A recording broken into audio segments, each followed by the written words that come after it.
कल्पना कीजिए कि आप एंड्रोमेडा गैलेक्सी में विशाल तारे के सोलर सिस्टम का हिस्सा हैं और इसी आकाशगंगा में रहते हैं। ऐसे में आपके मन में भी सवाल आता है कि क्या किसी दूसरी गैलेक्सी पर भी जीवन हो सकता है? अगर जीवन है तो वो क्यों नहीं हमें कोई सिग्नल सेंड करता? क्यों किसी दूसरी सभ्यता से आज तक कोई रेडियो सोर्स रिसीव नहीं हुआ है जो आपको उनकी जानकारी दे सके? इसी बीच आपकी नजर मिल्की वे गैलेक्सी पर पड़ती है और आप सोचते हैं कि क्या इस गैलेक्सी पर किसी ग्रह पर जीवन हो सकता है, और अगर है तो उसे कैसे टेलीस्कोप के जरिए देखा जा सकता है, कैसे उस गैलेक्सी पर विजिट किया जा सकता है, और जब आप उसे टेलीस्कोप से देखेंगे तो वो कैसा दिखाई देगा? इन्हीं सभी सवालों के जवाबों को तलाशने के लिए आप और मैं इस बार एंड्रोमेडा गैलेक्सी से मिल्की वे गैलेक्सी की यात्रा करेंगे, जो कि बहुत अनोखी होने वाली है। तो सीट बेल्ट पहन लीजिए और तैयार हो जाइए एक और स्पेस के गजब एक्सपीरियंस के लिए।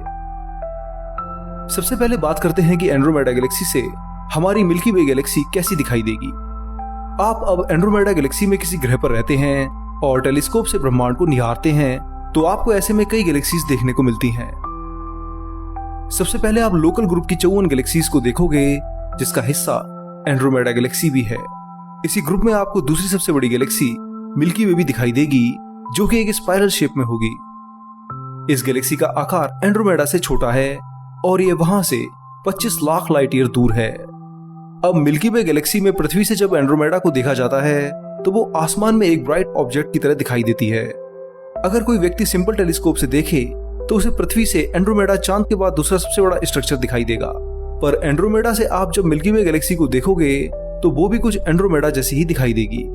हालांकि इसका आकार एंड्रोमेडा से आधा है, इसलिए जब आप किसी भी ग्रह से इसे देखेंगे तो आपको सिंपल टेलीस्कोप के बजाय किसी खास टेलीस्कोप की जरूरत पड़ेगी, तभी आप एंड्रोमेडा से मिल्की वे गैलेक्सी को देख पाओगे। आकार में स्पाइरल मिल्की वे गैलेक्सी के साथ साथ आपको 2 और सैटेलाइट गैलेक्सीज दिखाई देंगी, जो कि उसकी परिक्रमा कर रही हैं और लगातार मिल्की वे में टकराकर उसका ही हिस्सा बनने वाली हैं। इन 2 सैटेलाइट गैलेक्सीज के बाद आप टेलीस्कोप से मिल्की वे के सेंटर ब्लैक होल और 300 अरब तारों को ऑब्जर्व करोगे। फिर इन्हें देखने के बाद आपका दूसरा लक्ष्य होगा कि इस गैलेक्सी में अब उन प्लैनेट्स को खोजा जाए जो कि उसके स्टार के हैबिटेबल जोन में आते हों, ताकि उनमें जीवन की कोई पॉसिबिलिटी देखी जा सके। अब किसी दूसरी गैलेक्सी के किसी ग्रह पर जीवन को खोजने के लिए आपको टेक्नोलॉजिकल एडवांस होना पड़ेगा। आपकी सिविलाइजेशन को बहुत एडवांस स्टेज में होना पड़ेगा, तभी आप मिल्की वे गैलेक्सी के ग्रहों को एंड्रोमेडा से देख पाओगे।